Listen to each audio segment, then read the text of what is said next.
I think most of you watching this video might agree with this statement.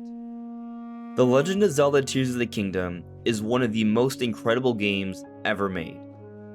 But this game would not be possible without its predecessor, The Legend of Zelda Breath of the Wild. And shortly before Tears of the Kingdom came out, I came to accept Breath of the Wild as my favorite game of all time. The Zelda series is my favorite series. I talk about Nintendo as a whole on this channel, but Zelda is usually the biggest focus. So I've played most of the different Zelda games from beginning to end, and I've enjoyed all of them to varying degrees. But before Breath of the Wild, I considered Ocarina of Time to be my favorite game of all time.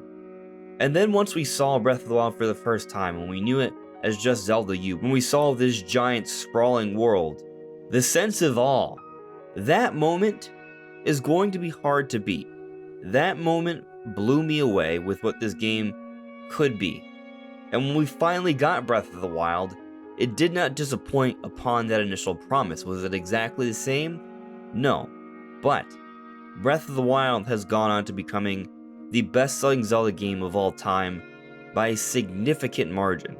It won more Game of the Year awards than any other prior Zelda game, and it has reviewed incredibly well.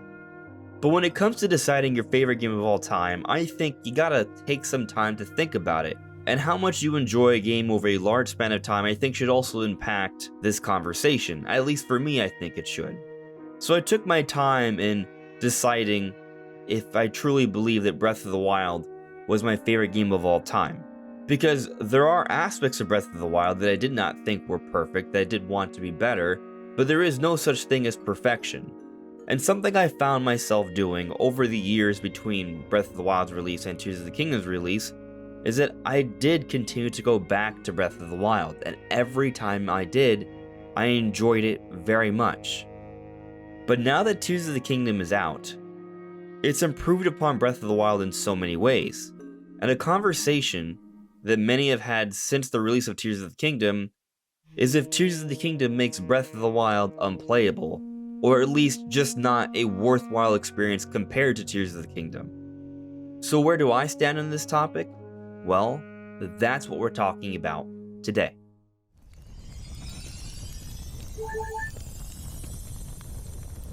Hey, listen!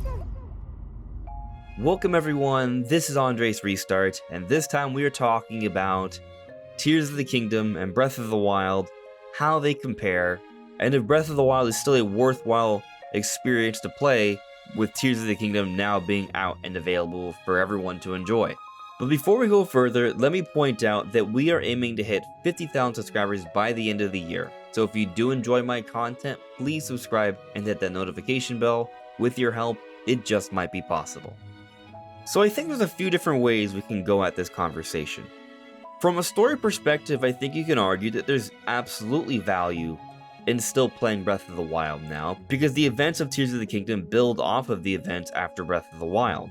Seeing the post-apocalyptic Hyrule in Breath of the Wild, seeing how the Calamity impacted Hyrule over the many generations, understanding the Calamity comes from under Hyrule, and that there's this effort to restore Hyrule at the end of Breath of the Wild, all of these different things lead into the events of Tears of the Kingdom, with Ganondorf being underground, with this long history of Hyrule and the different events surrounding Ganondorf.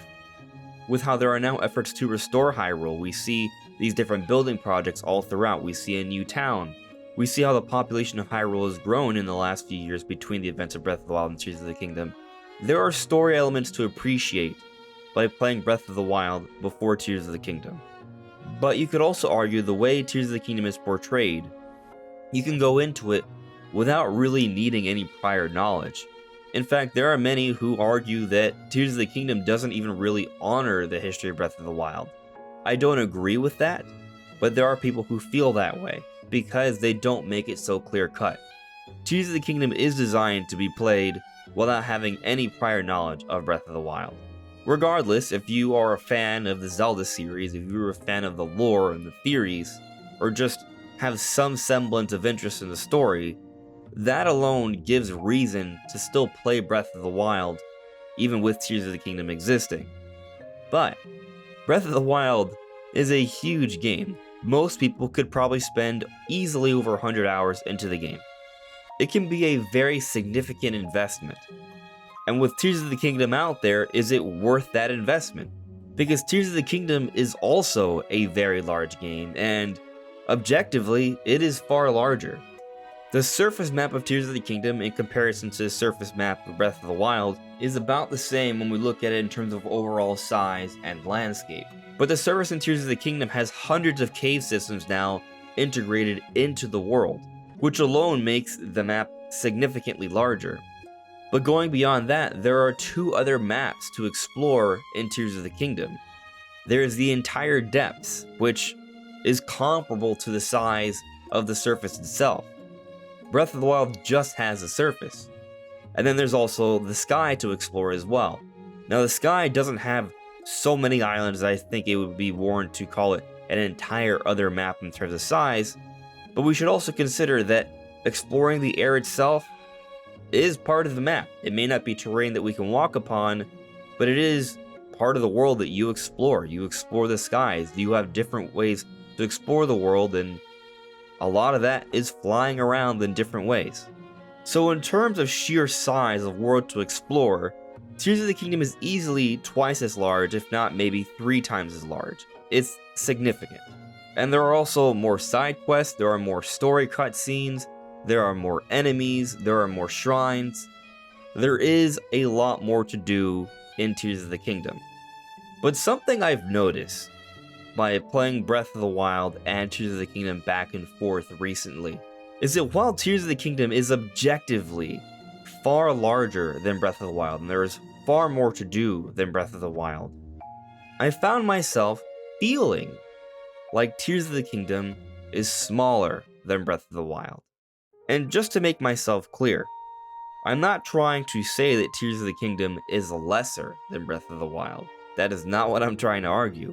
But what I'm trying to indicate here is that the way we appreciate and explore the world in Tears of the Kingdom is different than Breath of the Wild. Because of the abilities we're given in Tears of the Kingdom, the experience we have is far different. Being able to ascend through terrain expedites exploration significantly. You can very quickly and easily get to the very tops of mountains or structures by using Ascend intelligently. While in Breath of the Wild, climbing these giant structures or these mountains was a huge part of the experience, that would take up a big bulk of the time. And while in Breath of the Wild, there were things you could do that would definitely speed up traversal. For example, when you got Rivali's Gale, that could shoot you up into the air, and then you could paraglide around, and obviously the paraglider would help you move around more efficiently. And of course, there were different mounts, mostly horses, but there were some other creatures as well. And it definitely allowed you to move around with some speed, and of course, there are some different tricks that people can do, glitches, that can allow traversal to be a lot faster. But in terms of the natural intended gameplay experience, Tears of the Kingdom has a slew of things that you can do to explore the world far more quickly. Because of Ultra Hand and also Auto Build, you can create all sorts of vehicles to traverse the world in various ways.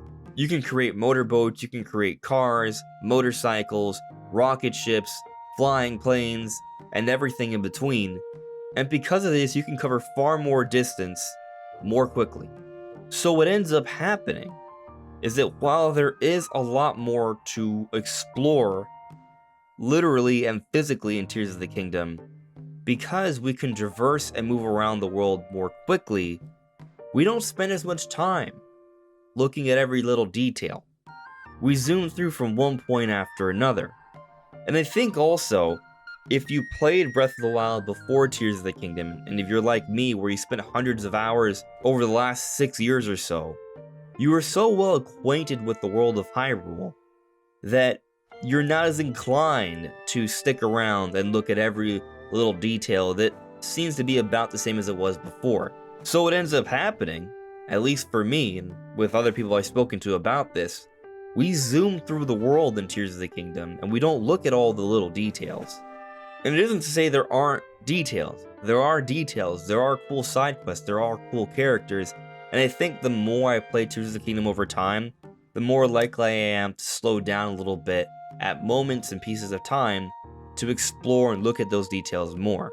But I think the ultimate point I'm getting at here is that Tears of the Kingdom, there's so much you can do. There are so many crazy things to enjoy. But Breath of the Wild was great in its own right, and if you're just looking for a more typical fantasy medieval adventure, I think Breath of the Wild has that claim.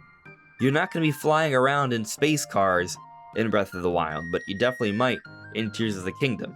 And I think there is something to just kind of walking around and scaling mountains and just enjoying the ambience of the world. It's not that you can't do that in Tears of the Kingdom, but the way Breath of the Wild plays, it lends itself more to that. And of course, there are the different abilities. When I jump back to Tears of the Kingdom, there are things I like to do in Breath of the Wild that I can't. Like dropping bombs, for example, or using stasis on an enemy that's chasing me. But on the flip side, when I'm playing Breath of the Wild and I see a giant statue in the Gerudo Desert that I want to climb up very quickly, I can't just use Ascend. I have to climb it up very slowly. You might be able to use Rivali's Gale to expedite that process somewhat, but the overall difference is significant. If there's a giant expanse, I will have to find a mountain some way, and depending on where you are in Breath of the Wild, that might not be so feasible. In Tears of the Kingdom, I can summon any vehicle of any type I want at any point. The world is also more interactive in Tears of the Kingdom. While you had Magnesis, and you could do things with that, you had Stasis, and you could do things with that, Ultra Hand allows you to grab literally every object that can move around beyond living characters and enemies. And the scope of Tears of the Kingdom is more impressive. You can go mountains and mountains worth of height above any mountain in Tears of the Kingdom. The dragons in Breath of the Wild are a beauty to behold, but in Tears of the Kingdom, they also are, and you can ride them, which is a significant difference, I would argue.